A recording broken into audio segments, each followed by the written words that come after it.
Het is nou geen hobby meer, het is geen passie meer. Het is een obsessie, een way of life geworden voor mij.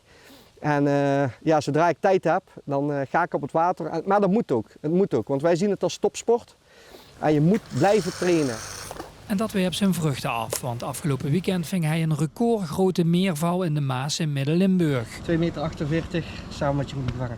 Toevalstreffer, ja, je kijkt eigenlijk, je zoekt er wel naar. Hè? Dus het is niet van,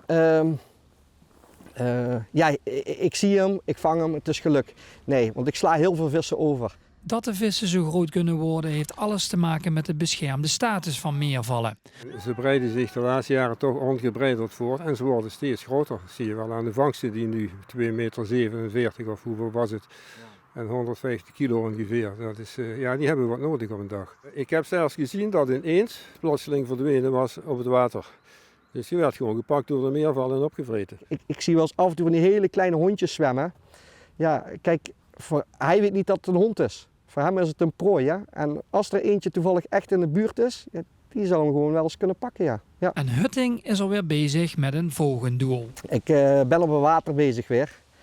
Daar heb ik een nog grotere vis gezien. Dus, en ik weet waar die woont. En ik ben er nu al 2 keer geweest en ik heb hem al 2 keer gezien. Dus ik hoop hem binnenkort bekend te kunnen maken. Ja.